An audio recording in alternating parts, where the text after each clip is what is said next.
Oh, I don't fucking think so.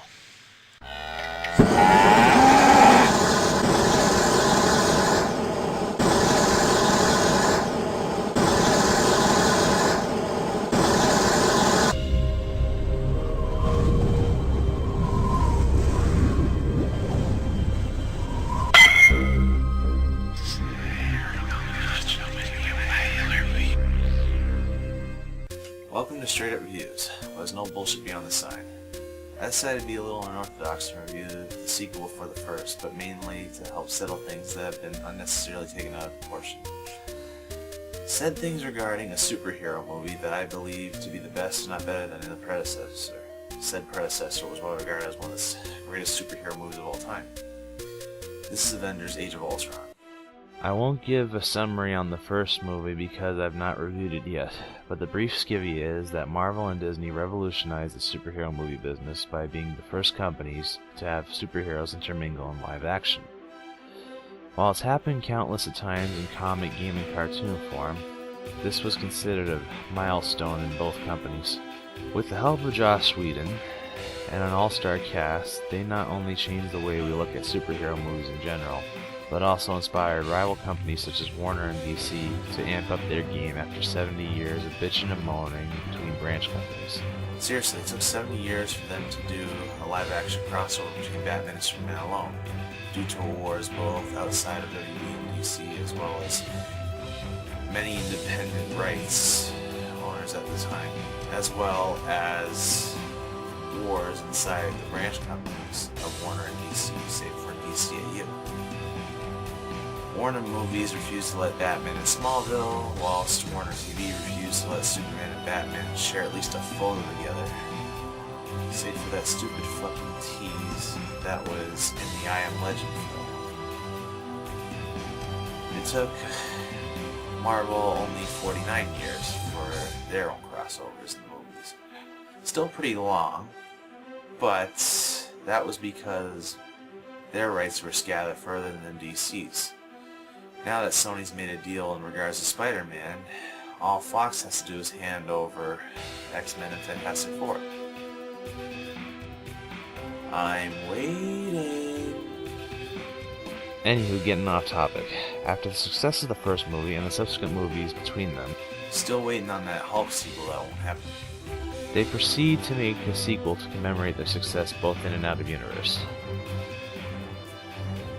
This one takes place after the events of Winter Soldier, where after their cold open mission, Tony Stark feels inspired to create an invention that will help retire the Avengers by creating Ultron, an advanced android who's meant to watch over the entire Earth.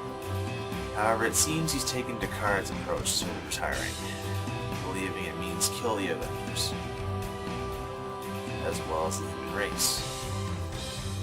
But the core team is not alone, as they are joined by the Scarlet Witch and Quicksilver. Seriously, Fox, give them X-Men back. They already got Magneto's kids on the team. As well as Vision, an Ultron-inspired android with part of Jarvis's personality and voice. Much of the movie introduces new elements, such as Tony and Steve's ideals finally butting heads, which will eventually lead to Civil War. The continuation of Guardians of the Galaxy, introducing the Infinity Stones, as well as Thanos' third appearance. Not to mention, in some theaters, the possibility of Spider-Man appearing in the cinematic universe in the near future. As a result, the whole thing is very meta, since in the comics, the Avengers didn't like the idea of Spidey being on their team until decades later.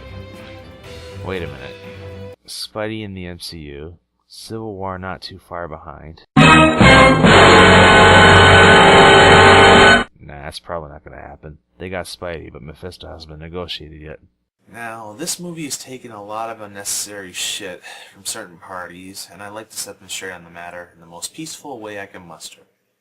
What the fuck is wrong with you? First of all, Black Widow is not a damsel. She's far from it, and Hulk saving her life is hardly any form of misogyny. They are teammates and they are friends who look out for one another. If Hulk or Banner were in the very same situation, Black Widow would have bailed them out nonetheless, all the same.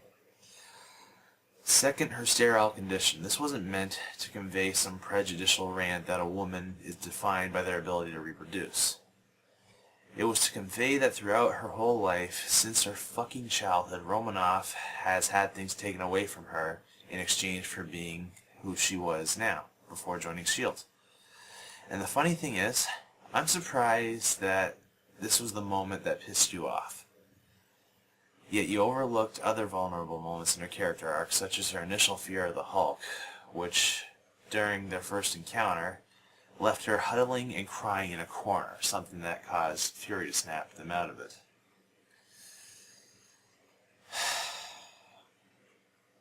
Third, you called Joss Whedon sexist and prejudiced. I repeat, you called Joss Whedon, the man who pretty much made his debut by creating Buffy the fucking Vampire Slayer, sexist and prejudiced. Congratulations, you just achieved nirvana over sheer stupidity. With that said, Age of Ultron is on par with its predecessor, if not better than it. It's got a great story, and I hope to see more from the MCU in the near future, good or bad. As usual, debate, argue, and let me know what I missed. Stay tuned for more.